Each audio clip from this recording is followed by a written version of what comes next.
Bonjour Axel. Bonjour Nicolas. Écoutez, merci d'être là aujourd'hui pour partager avec nous votre expertise des vins de Bordeaux. Vous qui êtes professeur en œnologie à l'Université de Bordeaux et également œnologue conseil auprès de nombreuses propriétés ici dans le Bordelais mais également dans le monde. Alors nous entendons beaucoup parler de Bordeaux, Bordeaux égale vin de garde.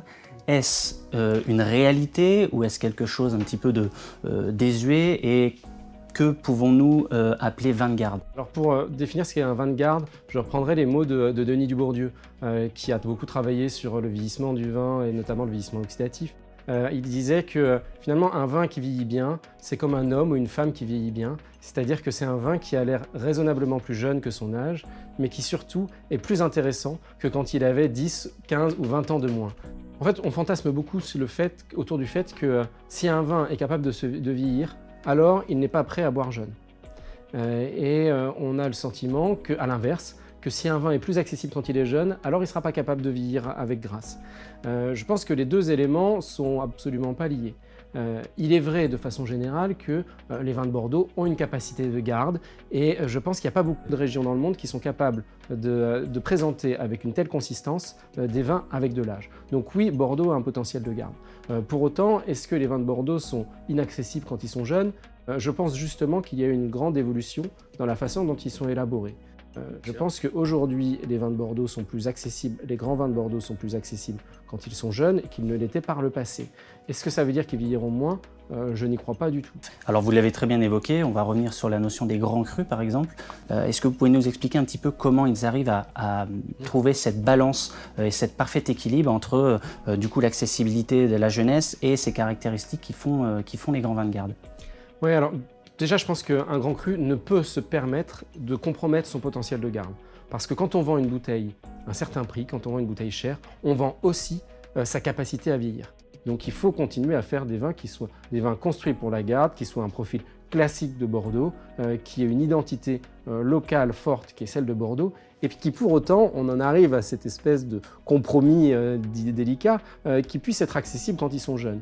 Comment? Eh bien, en ayant des attraits qui sont notamment l'expression du fruit, en ayant des vins qui vont avoir, on peut avoir des vins avec un grand potentiel de garde et un potentiel aromatique fruité éclatant dès la jeunesse. Donc ça va être une meilleure maîtrise de la date de récolte, une viticulture plus amoureuse, plus réfléchie et une vinification, un élevage qui va permettre d'éviter de masquer le vin et de le rendre accessible dès sa jeunesse. Vous avez raison, puisqu'on sort de plusieurs campagnes primeurs, par exemple, où on teste des vins et on goûte des vins qui sont toujours sous élevage, et on peut déjà en fait aborder cette appétence sur le fruit retrouvé, sur ses arômes primaires.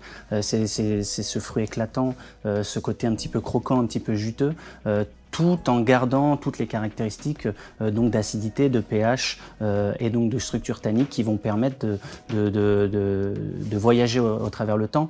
Et c'est d'ailleurs pour ça qu'on voit des millésimes comme des 2017, des 2019 qui ont un caractère presque accessible maintenant. Sortis des dégustations primeurs, on aurait presque envie d'ouvrir les bouteilles et de les consommer. Finalement, il ne faut pas se brider dans son plaisir. Et il ne faut pas se dire Bordeaux c'est un vin de garde, donc il faut absolument l'attendre. Et si j'ouvre une bouteille de Bordeaux qui a d'un grand cru de Bordeaux à 5 ans, je commets un crime. Non, il n'y a pas de crime. Ce qui compte, c'est le plaisir. Un grand vin doit être bon à tout âge. Après, son goût personnel peut entraîner une inclinaison plutôt vers les vins âgés ou vers les vins jeunes, ça c'est une question de goût personnel, mais un grand cru, un grand vin doit être bon à tout âge. Donc ça, pour moi, ça c'est un point important. Enfin, le dernier point, c'est, je pense, et là, c'est peut-être Bordeaux qui doit raisonner un peu de façon différente, l'approche, et notamment l'approche des millésimes. On a toujours tendance dans ce vignoble à vouloir hiérarchiser en disant ça c'est le grand millésime, c'est meilleur que les autres, etc. Et bien, les millésimes qui semblent être inférieurs, et je dis bien, je mets des guillemets dans cette expression parce qu'il faut être très prudent, ça veut dire quoi inférieur, peuvent offrir un plaisir important quand ils sont jeunes. Vous parlez des 2017, les 2017 aujourd'hui sont délicieux, ils n'ont pas forcément la concentration des 2018, des 2019, des 2020, des 2022. Non, mais ils ont un bouquet aromatique. Mais ils vont avoir, justement, ils vont avoir une accessibilité, ils vont avoir un équilibre particulier qui vont les rendre aimables dès qu'ils sont jeunes. Donc je pense qu'il faut essayer de sortir de cette communication du gros millésime avant tout pour finalement être sur l'identité des millésimes. Il y a des millésimes qui sont plus accessibles que d'autres quand ils sont jeunes, et ben c'est de ceci dont il faut profiter. Bah écoutez, vous avez raison Axel, nous sommes totalement d'accord avec ce que vous venez de dire. Twins, en tant que prescripteur de Bordeaux, est également ancré dans cette diversité et on est profondément convaincus de la richesse qu'offrent les vins de Bordeaux et nous sommes en capacité de garder les stocks pour les proposer à tout type de consommateurs, donc aussi bien ceux qui sont très focalisés sur les vins plutôt jeunes, donc plutôt sur un fruit frais, et également des consommateurs qui chercheraient des vins un peu plus évolués. Merci beaucoup Axel. Merci Nicolas.